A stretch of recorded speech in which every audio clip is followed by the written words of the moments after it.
நான் ஒரு நண்பர் வீட்டில் போய் அவரை சாப்பிட கூப்பிட்டு வரலாம் வீட்டுக்கு விருந்துக்கு இன்னைக்கு அப்படின்னு நினச்சிட்டு போனேன். அவர் இல்லை, அந்த அம்மா இருந்துச்சு, அவர் மனைவி.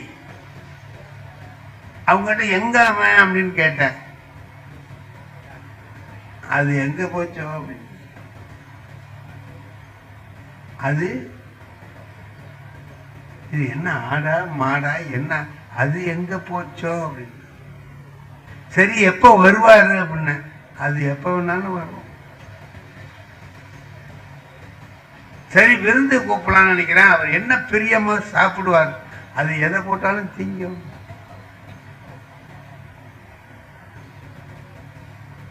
இதான் வாழ்க்கையை சரியா வாழலைங்கிறதுக்கு அடையாளம். இப்ப நான் வீட்டில் இருக்கேன், என் மனைவியும் நானும் தான். நாங்க ரெண்டு பேரும் ஒருத்தர் இல்லாம இன்னொருத்தர் இல்லை, அந்த மாதிரி இருக்கிறோம். அப்ப நான் வெளியில போறேன்னா நான் எங்க போயிருக்கேங்கிறது என் மனைவிக்கு தெரிஞ்சிருக்கணுமா வேண்டாமா? சொல்லிட்டு தானே போகணும். சொல்லிட்டு போயிருந்தா அந்த பொண்ணு எனக்கு அப்படி சொல்லுமா, அது எங்க போச்சோ எப்போ வேணாலும் வரும் அப்படின்னு சொன்னா அவன் அதை சொல்லாமலே போயிருக்கான்னு அர்த்தம். நான் அவனை கேட்டா, ஏன்டா சொல்லாம போற வீட்டுல உன் மனைவி இப்படி சொல்றாங்களேன்னா, சொல்லிட்டு போற மாதிரி இருந்தா சொல்ல மாட்டேன்னாங்கிறான். அப்ப அவன் சொல்லிட்டு போற மாதிரி இல்லாத இடத்துக்கு போறான். அப்ப நான் அவன்கிட்ட சொன்னேன், அது வீட்டுக்கு வெளியில போறேன்னா எங்க போனாலும் இந்த இடத்துக்கு போறேன், இத்தனை மணிக்கு வருவேன்னு சொல்லணும்டா அப்படின்னு.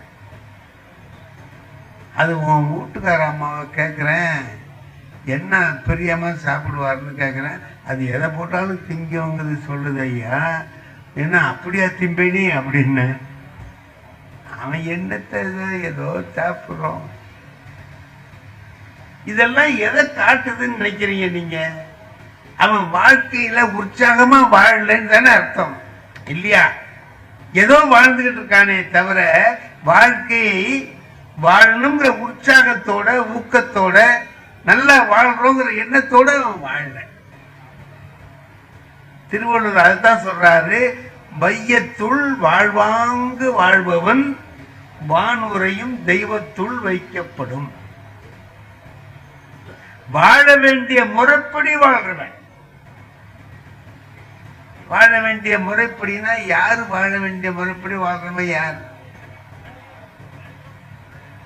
எனக்கு வாத்தியாரா இருந்தவரே கோபாலகிருஷ்ண ஐயர்னு ஒருத்தர். அவரு சயின்ஸ் வாத்தியார், 9வது 10வது. அவரு சயின்ஸ் வாத்தியார் தானே தவிர சயின்ஸை தவிர பாக்கியெல்லாம் நடத்துவார். சயின்ஸ் நடத்த மாட்டாருன்னு இல்லை, சயின்ஸையும் நடத்துவாரு. பாக்கி என்ன செய்வாரு, நம்ம வாழ்க்கைக்கு தேவையான பல விஷயங்களை சொல்லுவார். இப்ப அவர் சொன்ன ஒரு செய்தி சொல்றேன் பாருங்க. ஒரு நாள் சொன்னாரு, டேய் இதை ஞாபகம் வச்சுக்கடா எல்லாரும் அப்படின்னாரு. சொல்லுங்க சார். 3 செய்தி சொல்றேன். இன்னைக்கு நான் கிளாஸ் எடுத்ததுக்கு ஒரு 3 செய்தி சொல்றேன், கேட்டுக்க. சொல்லுங்க சார்.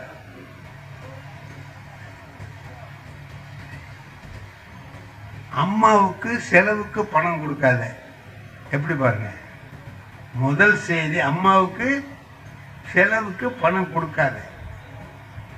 2வது செய்தி நட்ட வயலுக்கு வேலி போடாத. நட்ட வயலுக்கு வேலி போடாத. 3வது தெரிஞ்ச கேள்விக்கு பதில் எழுதாதேன்னு. என்னடா இது, உருப்படாம போறதுக்கு உள்ள வழியா சொல்ற மாதிரி இருக்கே அப்படின்ட்டு நாங்க ஒரு 4 பேர் கேட்டோம். என்ன சார் இதெல்லாம் வீணா போறதுக்கு உள்ளடா, நல்லா இருக்கிறதுக்கு தான் சொல்றேன். என்ன, நட்ட வயலுக்கு வேலி போடாதேன்னு சொன்னேன். அப்படின்னா என்ன அர்த்தம் தெரியுமா? வேலிய போட்டுட்டு அப்புறம் நடுன்னு அர்த்தம். நீ நட்டுட்டு அப்புறம் வேலி போடலான்னு நினைச்சீங்கன்னா அதுக்குள்ள ஆடு மாடு மேய்ஞ்சிட்டு போயிடும். நட்ட வயலுக்கு வேலி போடாத, வேலி போட்டுட்டு நடு. இதான் முதல் செய்தி. ரெண்டாவது, அம்மாவுக்கு செலவுக்கு பணம் கொடுக்காதே. பெத்த தாய்க்கு பணம் கொடுக்காதேன்னு சொல்றீங்களா? இதுல இல்லடா, நீ வேலை பார்ப்ப, வேலைக்கு போவ, படிச்சு முடிச்சுட்டு பாஸ் பண்ணிட்டு வேலைக்கு போவ. அப்படி போற போது சம்பாதிப்பதை நீ கையில வச்சுக்கிட்டு அம்மாவுக்கு அடை எனக்கு இன்னைக்கு ஊருக்கு போகணும் ஒரு 10 ரூபா கொடுன்னு உங்ககிட்ட கேட்கிற மாதிரி வச்சுக்காத. அப்ப என்ன செய்யறது அப்படின்னா, பணத்தை சம்பளம் வாங்கணும்னு அம்மா கிட்ட கொடுத்துடு, உனக்கு வேண்டியதை அவங்ககிட்ட கேட்டு வாங்க. அப்படி நீ கேட்டு வாங்கினீன்னா அந்த அம்மா மனசு எவ்வளவு சந்தோஷப்படும்னு உனக்கு தெரியுமா? நான் அவங்க என்கிட்ட கேட்டு வாங்குறத விட அவங்க கிட்ட கொடுத்துட்டு நான் கேட்டு வாங்கணும். அம்மா ஊருக்கு போறேன், ஒரு 10 ரூபா கொடு அப்படின்னு. மூணாவது, நான் தெரிஞ்ச கேள்விக்கு பதில் எழுதாதேன்னு சொன்னீங்களே, ஏன்னு அது சொன்னார் அவரு. அப்படி கொஸ்டின் பேப்பரை எடுத்தா ஏதேனும் 5 வினாக்களுக்கு விடைகளின்னு இருக்கும் இல்ல, ஏதாவது 5 வினாக்கள், அதுல 8 கேள்வி இருக்கும். 8ல ஒரு 5 தேர்ந்தெடுத்து நம்ம எழுதணும். இப்ப அவன் என்ன செய்வான்னா, எடுத்து வச்சுக்கிட்டு தேடுவான். இதுல எங்க இருக்கு தெரிஞ்ச கேள்வி அப்படின்னு. இதா தெரியாது, இது வாத்தியார் தான் தெரியும், நமக்கு தெரியாது அப்படின்னா ஒண்ணுன்னா விட்டுட்டே வருவான். அப்படி தேடுறவனா இருக்கக்கூடாது. என்ன செய்யணும் தெரியுமா? உடனே வரிசையா எழுதுற மாதிரி இருக்கணும். தெரிஞ்ச கேள்வியை தேடுறவனா இருக்கக்கூடாது. எல்லா கேள்வியும் உனக்கு தெரிஞ்சிருக்கணும். வரிசையா கிட்டக்கிட்டு எழுதிட்டு போற மாதிரி. எப்ப நீ தேடுறியோ அப்ப நீ சரியா படிக்கலன்னு தெளிவா இருந்தீன்னா எல்லா கேள்விக்கும் உனக்கு விடை தெரியும், நீ எழுதுவ அப்படின்னு அவர் சொன்னார். எவ்வளவு சரியான விளக்கம் இல்லையா? இந்த 3 விளக்கங்களும் என் வாழ்க்கையில அன்னைக்கு அவர் சொல்லி கொடுத்தது. இன்னைக்கு வரைக்கும் என் வாழ்க்கையில அது நினைவுல இருக்கு. இதெல்லாம் என்னன்னு கேட்டீங்கன்னா, வாழ்க்கையில எப்படி வாழணுங்கிறத நமக்கு கற்றுக் கொடுக்கிற ஒரு விஷயம். எப்படி வாழணும்? இந்த மாதிரி வாழணும். இப்படி வாழ்ந்தா அந்த வாழ்க்கை வாழ்வாங்கு வாழுகிற வாழ்க்கை. திருவள்ளுவர் சொல்றாருல்ல, வையத்துள் வாழ்வாங்கு வாழ்பவன், வாழ வேண்டிய முறைப்படி வாழ்கிறவன். வையத்துள் எப்படி வைப்பானா? தெய்வத்துள் வானத்திலே இருக்கக்கூடிய தெய்வங்களில் ஒன்றாக அவனை மதித்து கொண்டு போய் வைப்பான். நாம அப்படி வாழ்க்கையை நடத்துகிற போது ஏனோ தானோன்னு வாழ்க்கையை வாழாமல் நாம வாழ்ற வாழ்க்கையில ஒரு நெறிமுறை இருக்கு. முதல்ல ஒண்ணு வச்சுக்குவோம். நம்முடைய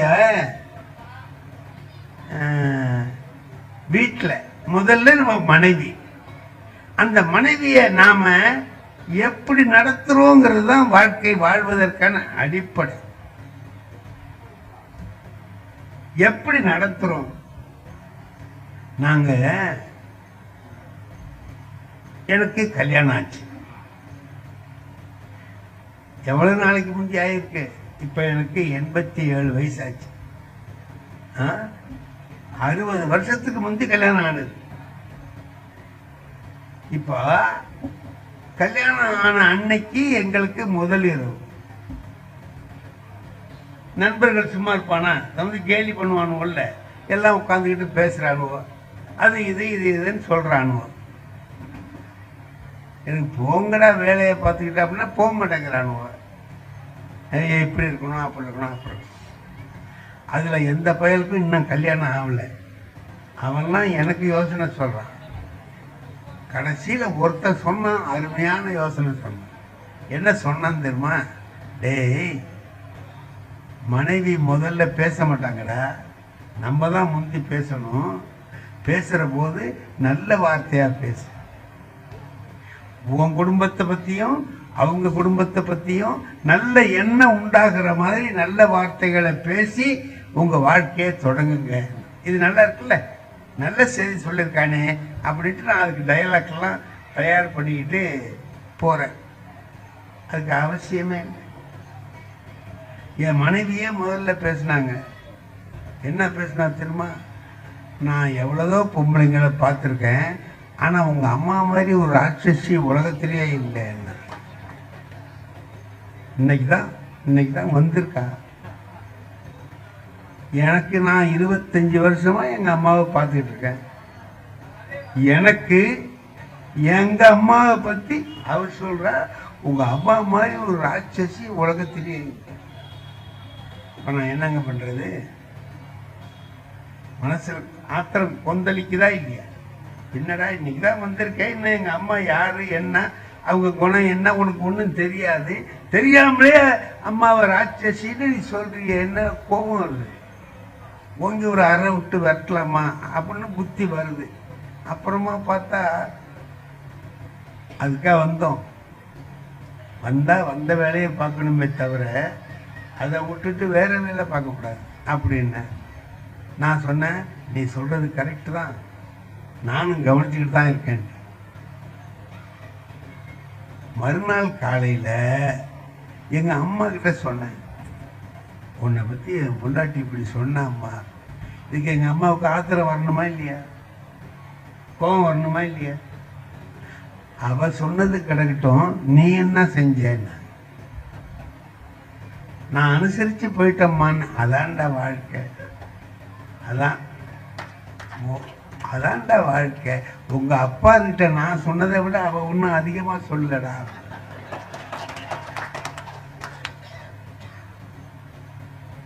ஓ, தொடர்ந்து வந்துட்டு இருக்குதா இந்த விஷயம்? நான் இது முதல் நாள்.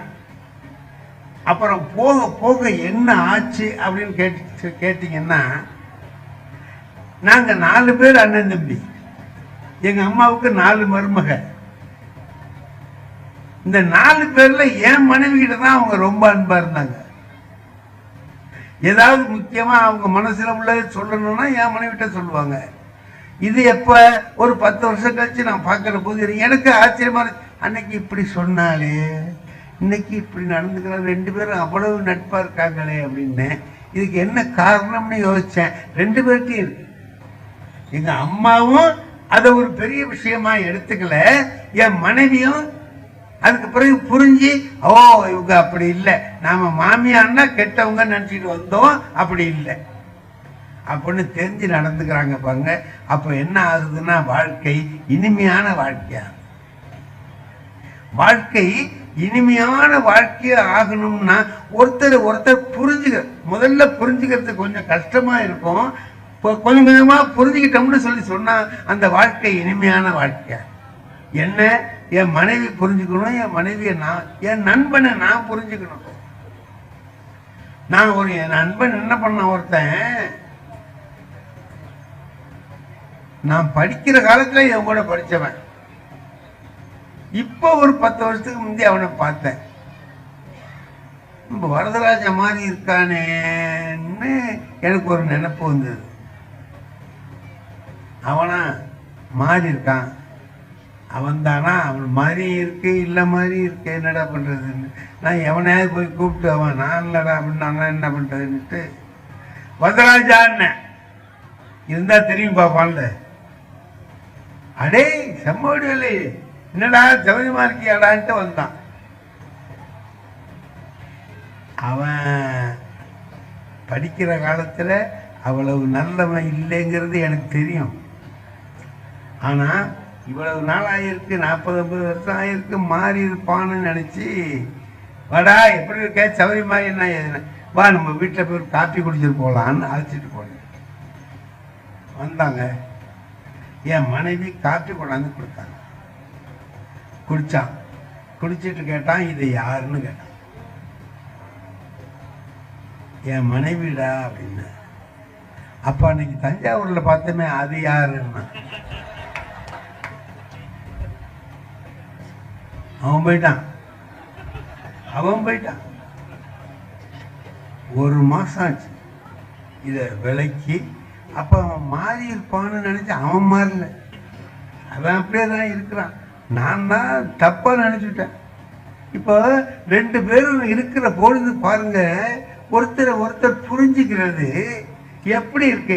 நல்ல விதமா புரிஞ்சுக்கிட்டு நல்ல விதமா வாழ்க்கையை வாழுகிற பொழுது அந்த வாழ்க்கை இனிமையா இருக்கு. அவனே வந்திருந்தான், எவ்வளவு நாளாச்சு, நல்லா இருந்து சௌரியமா பேசிக்கிட்டு மகிழ்ச்சியா போனான்னா அந்த நட்பு நீடிச்சிருக்க முடியாது. இப்ப இனி இவனை கூப்பிடப்படாதுங்கிற முடிவுக்கு நான் வந்துடுவேன்ல இல்லையா? நாம சில வீட்டுக்கு போறோங்க, நம்ம நண்பர்கள் விருந்தினர்கள். நான் நாகூர் தான் நான் பிறந்த ஊர். அங்கே போவேன், எங்கள் அண்ணன் இருக்காரு, எங்கள் தம்பி 2 பேர் இருக்கிறான், எல்லாரும் இருக்கிறான். அவங்க வீடெல்லாம் அங்கேயே தான் இருக்கு. நான் தான் திருவாரூர் வந்துட்டேன், திருவாரூர்லேருந்து போவேன். அவங்க வீட்டுக்கெல்லாம் போகக்கூடாதுன்னு என் நண்பர் ஒருத்தர் இருக்கிறார், அவர் வீட்டுக்கு போவேன். ஏன்னா நம்ம நண்பர்கிட்ட வீட்டுக்கு போகணும் அப்படின்ட்டு மத்தியானம் நேரம் ஆகிட்டு 1 மணி 1:30 மணி ஆகிட்டு, சரி போவோம் அவர் வீட்டிலே சாப்பிட்லான்னு நினச்சிக்கிட்டு போகிறேன். அவர் என்ன பண்ணார், வாயா ஏன்னா சாப்பாட்டு நேரத்தில் வந்திருக்க, ஆனால் நீ தான் நம்ம வீட்டிலலாம் சாப்பிட மாட்டியேன்னாரு. நான் சாப்பிட்லான்னு தான் போகிறேன், நீ தான் நம்ம வீட்டிலலாம் சாப்பிட மாட்டியேன்னாரு.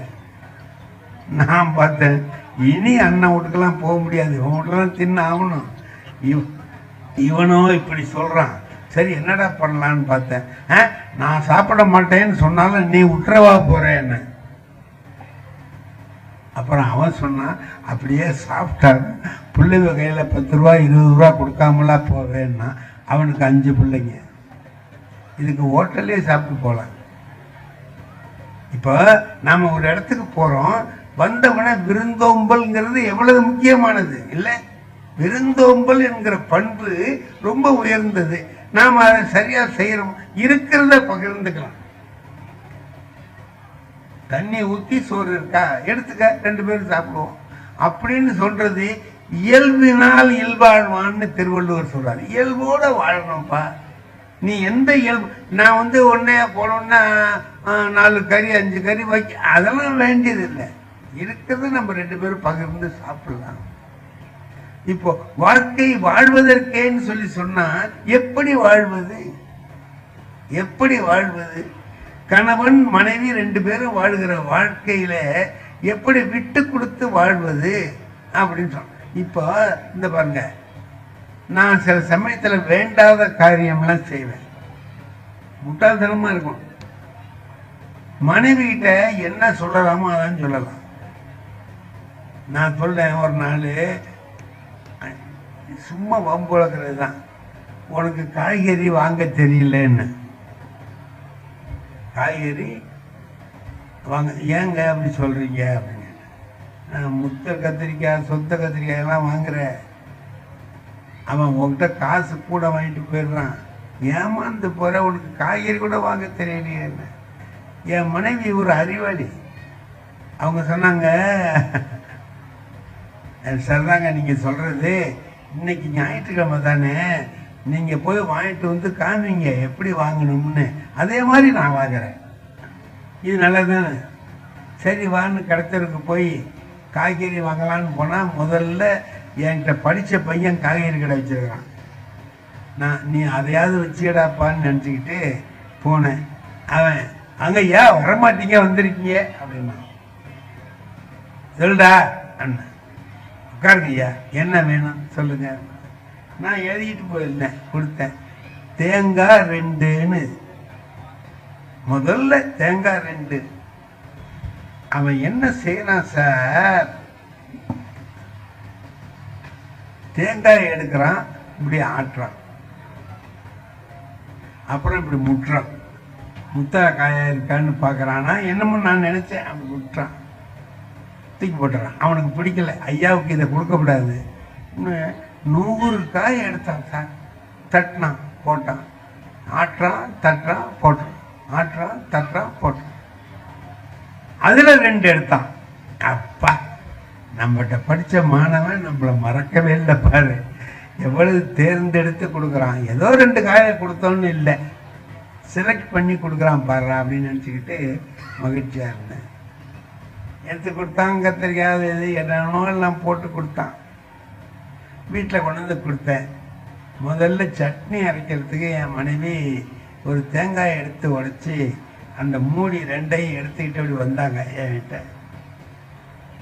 இது வரைக்கும் நீங்கள் வாங்கிட்டு வந்த தேங்காய் நான் சட்னி அரைக்க தானே வாங்கிட்டு வர சொன்னேன், வலிச்சு சாப்பிடலாம் போல இருக்கு. இளநியில் நல்ல இளநியாக இருக்கு. இளநீ வாங்கினா கூட இவ்வளவு பக்குவமாக இருக்காது. நீங்கள் வாங்கினது ரொம்ப பக்குவமான இளநியாக இருக்குது. நான் தேங்காய் தானேங்க உங்களை வாங்கிட்டு வர சொன்னேன்.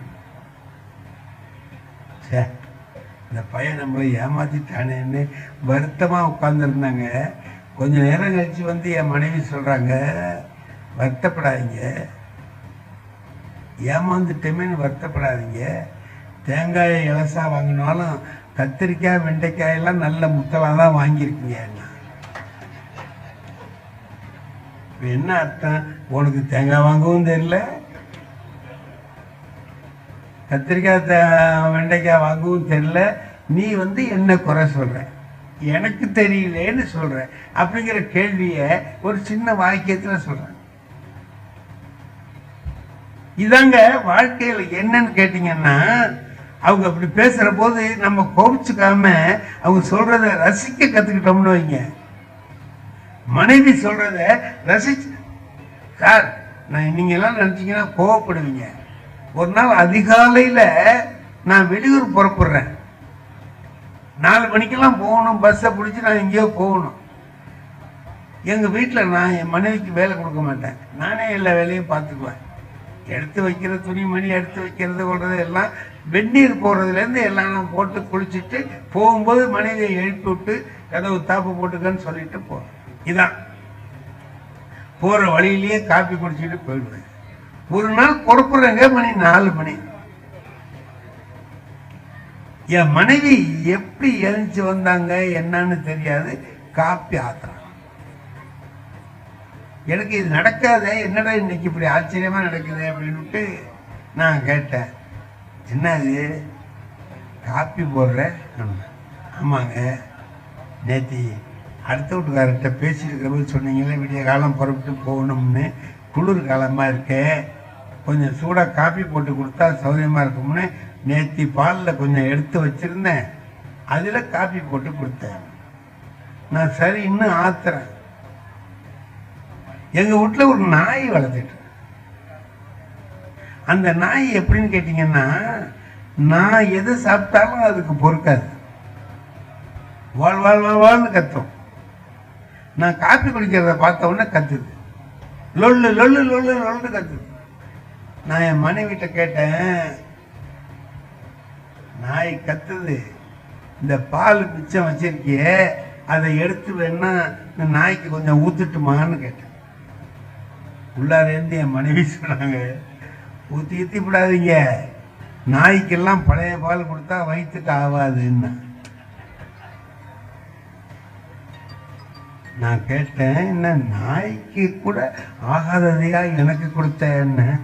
நாய் வேற நீங்க வேற, நாய் வேற நீங்க வேற, அதுக்கு சிலது ஆகும் சிலது ஆகாது, உங்களுக்கு சிலது ஆகும். இதையும் அதை எதுக்கு கம்பேர் பண்ணணும், வேண்டாம் விட்டுடுங்க. இப்ப இதை கேட்ட கோபப்படுறதுனால கோபப்படலாம், அதையே நல்லா பேசுறியேன்னு நினைச்சு மகிழ்ச்சி அடையிறதுனால அடையலாம். இது ரெண்டும் நம்ம கையில் இருக்கு இல்லையா? முன்னாள் சகோதரர் மணிகண்டன் பேசினார். மணி பேசினார்னா எப்பவுமே எனக்கு பிடிக்கும். ஏன்னா எது பேசினாலும் நம்புற மாதிரியே பேசிட்டு போயிடுவான். அது ஒரு டெக்னிக். திடீர்னு அப்துல் கலாம்னுவான். ஏன்னா நீங்கள் யாரும் இல்லைன்னு சொல்ல மாட்டீங்கல்ல. சுவாமி விவேகானந்தர்னுவான். இப்போ வாகானா, அது ஒரு டெக்னிக். அவருக்கு அது வாகா வந்தது சொன்னாரு. எனக்கு கூட தான் ராஜஸ்தான் பார்டர்ல நடந்த ஒன்று தெரியும், சொல்லவா? சேனல்ல நடக்கிற போட்டியால ஆபத்தான்னு கேட்டா, ஆரோக்கியமானு கேட்டா, எப்போவோ ஒன்று வந்தது. அது எதிர்கட்சியில இருந்து வந்து சொன்னாங்க, மழை காலத்தில் வெள்ள காலத்தில் சேனல் தான். என்ன பண்ணீங்க சார்? மக்களை பயமுறுத்தினாங்க. ம், ம். தண்ணி எங்கேயோ இருக்கு. இவனுக்கு சொல்ல சொல்ல என்ன ஆயிடுச்சு, நானும் மொட்டை மாடிக்கு போயிட்டேன். என் தெருவில் தண்ணியே வரல. இவனுங்க காட்டின கலாட்டால வந்துச்சுன்னா என்ன பண்றது? அதுலயும் மொட்டை மாடிக்கு போகும்போது ஒய்ஃபை எழுப்பலாமா வேணாமான்னு சந்தேகம். போனோன்னு முடிவு பண்ணா 2 பேரும் போறதா தனியா போறதா? எத்தனை பேருக்கு டென்ஷனுங்க. போனங்க ஒன்னே ஒன்று உங்களுக்குலாம் ஞாபகம் இருக்குங்க. சென்னையில் தானே நடந்தது, உங்களுக்குலாம் நல்லா ஞாபகம் இருக்கும் சார். போன சேனல் கேமரா எடுத்து போனான் சார், மைக் எடுத்து போனான், வெள்ளத்தில் போனான். உண்மைதான். இவன் கேள்வி என்ன தெரியுமா? அவங்களுக்கு ஆறுதல் படுத்துறதுக்கு இல்லை, உங்களுக்கு உதவிக்கு யார் வந்தா? அமைச்சர் வந்தாரா, அவர் வந்தாரா, அதிகாரி வந்தாரா? இவனுக்கு எவனையாவது பிளேம் பண்ணணும், அவ்வளோதான். சாப்பாடு போட்டாங்களா? போட்டாங்க சார். என்ன சாப்பாடு போட்டாங்க? டே, வெள்ளத்தில் என்னடா சாப்பாடு போடுவான்? ஹெலிகாப்டர்லேருந்து மெனு கார்டை அனுப்புவான், டிக்கெட்ஸ் அனுப்புன்னு. ஏதோ போட்டான், சாப்பிட்டான். என்ன சாப்பிட்டாட்டு போட்டாங்க? சரி, இவ்வளோ போறிய நீ 10 பேருக்கு பண்ணு வாங்கி போனியாடா? சேனல்களோட போட்டி என்ன ஆயிடுச்சுங்க? புரியாதவங்களெல்லாம் புரிய வச்சு முட்டாளாக்கி நாசம் பண்ணி எல்லார் மனசையும் கெடுத்து சீரியலை மனநோயாளி ஆக்கின்னு இருக்கு. சீரியல் ஒவ்வொருத்தரையும் மனநோயாளி ஆக்கிட்டு இருக்கு. அதான் உண்மை. நான் சீரியல் பார்க்கறது இல்லை, என் ஒய்ஃபை பார்க்காதேன்னு சொன்னேன், ஆனால் கேட்கறது இல்லை.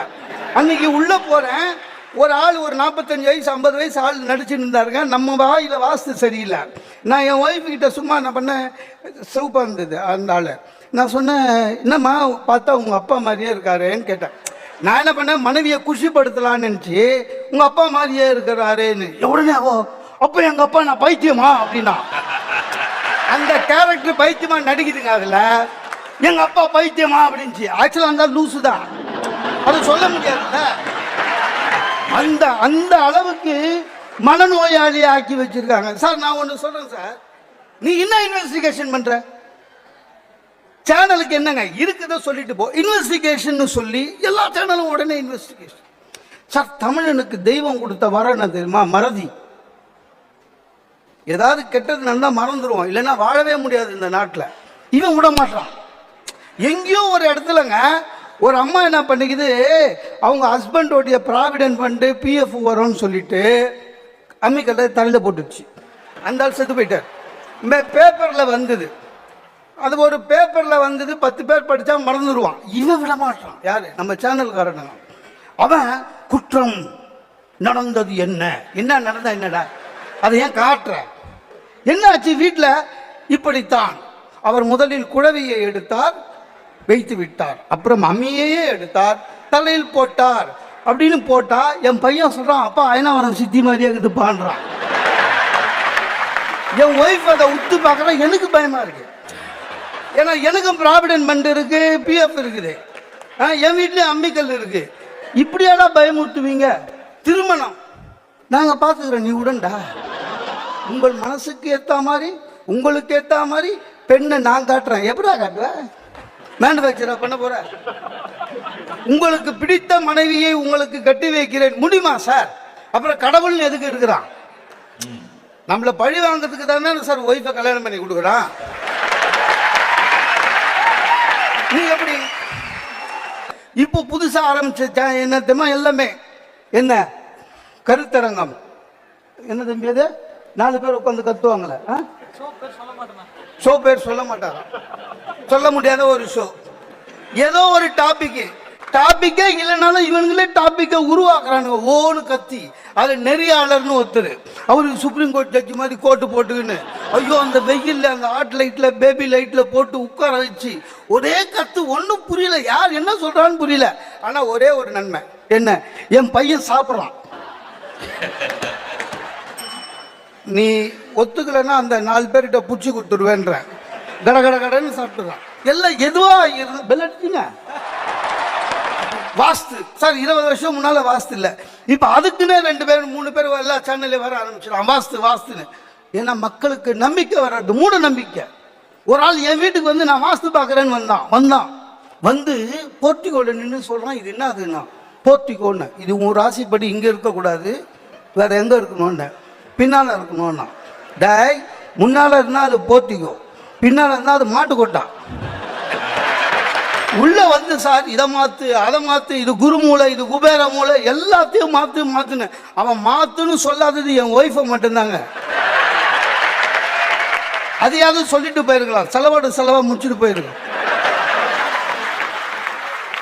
சமையல் அவங்க சொல்றாங்க, நீங்க என்னமா சொன்னீங்க சமையலை பத்தி சொல்லி கொடுக்குறாங்கன்னு, நாசமா போச்சு. நீங்க பாருங்க, எல்லா சேனலும் சமையல சொல்லி தரான் சார். எல்லா சேனலும் ஆம்பளை தான் வந்து சொல்லி தரான். ஒரு நிறுவனம், ஒரு மக்களுடைய இருக்கிற ஊடகம் எப்போதுமே ஜாக்கிரதையாக இருக்க வேண்டும். மக்களுக்கு நீங்க புத்திமதி சொல்ல வேணாம், பொழுதுபோக்காவே இருங்க, ஆனா கெடுக்கக்கூடாது. ஒரு நியூஸ் பேப்பருங்க, அவங்ககிட்ட அட்வர்டைஸ்மெண்ட்டு ஒரு பேஜுக்கு 15 லட்சம் ரூபா. ஆனால் நீங்கள் உங்கள் கம்பெனியுடைய அட்வர்டைஸ்மெண்ட் கொடுங்களேன், வாங்க மாட்டாங்க. உங்கள் கம்பெனியுடைய மெமரண்டம் ஆர்டிகல் கொடுக்கணும். உங்கள் கம்பெனி நல்ல கம்பெனியாக தான் விளம்பரம் போடுவான், ஏன்னா அது ஒரு தார்மீக கடமை. ஆனால் இப்போ டிவியில் வர விளம்பரம்லாம் பாருங்களேன், காசு வருதுன்னு எல்லாம் போடுறான். கலாச்சார சீர்கேடு. டிஆர்பின்ற